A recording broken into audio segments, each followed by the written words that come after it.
students, I am back with a new topic, that is the excretion in animals. Need of excretion. During metabolic activities of the living organism, in addition of the formation of the certain useful products, certain harmful waste substances are also formed. The principal wastes are nitrogenous substances like ammonia, urea and uric acid, which are mainly formed during the catabolism of excess of amino acids of the proteins, though small amounts of the uric acid is also formed during the metabolism of purines of the nucleic acids. Definition of excretion. The process of expelling of non-gaseous nitrogenous waste like ammonia, urea, uric acid, etc. along with the excess of water, salts, pigments out of the body is called excretion. Main aim of excretion is to keep a constant internal chemical composition, that is the balance of the body fluids called hemostasis. Excretory or the urinary system of man. Excretory system of the man is formed of the following parts. Number first, that the kidneys. Second, that is the ureters. Third, that is the urinary bladder. And fourth one, that is the urethra. Let us begin with the kidneys. These are the main primary excretory organs of the man.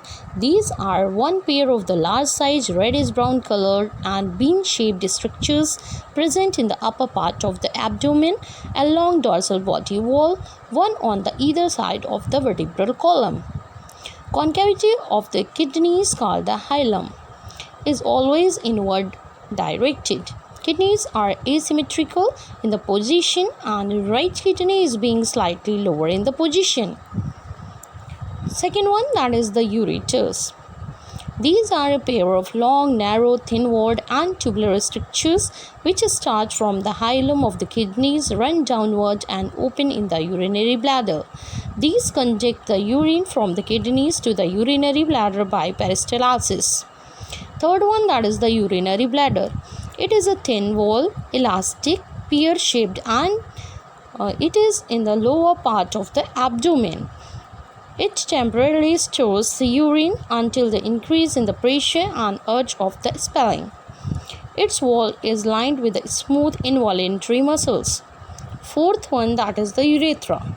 It is a muscular and tubular structure which extends from the urinary bladder to the outside. It carries the urine to the outside. Now the structure and function of the nephron. Nephrons are excretory or functional unit of the kidneys. Each nephron is formed of two parts. Number first, that is the Bowman's capsule, and second, that is the nephric tubule. Bowman's capsule. It is a double-walled cup present in the renal cortex. It is lined by a thin and semi-permeable epithelium of the flat cells. In the cavity of the Bowman's capsule, there is a group of the blood capillaries called the glomerulus, formed by the division of the renal artery. Bowman's capsule and the glomerulus are collectively called the Malpighian body or the renal corpuscles. Glomerulus act as the ultrafilter and is the site of the filtration under the pressure called the ultrafiltration. In this, large amount of the water along with the certain useful compounds and the certain harmful wastes are filtered out of into the Bowman's capsule. The filtrate is so formed is called glomerular or the nephric filtrate. Next one, that is the nephric tubule. It is long and coiled and is formed of the three parts. Number first, that is the proximal convoluted tubule, that is known as PCT. It is the convoluted part of the nephron and lies in the renal cortex. It is main site of the selectively reabsorption of the sodium, calcium, glucose, amino acids, etc. from the nephric filtrate. Second one, that is the loop of Henle.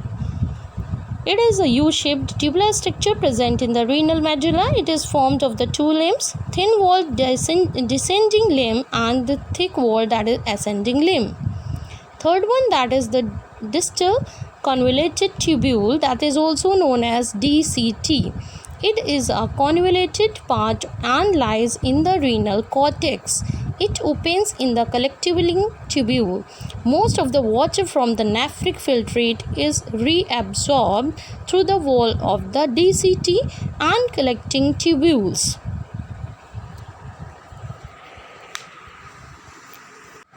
Osmoregulation. Definition. Osmoregulation is the process of regulating the concentration and osmotic pressure of the blood by regulating the water contents of the blood plasma.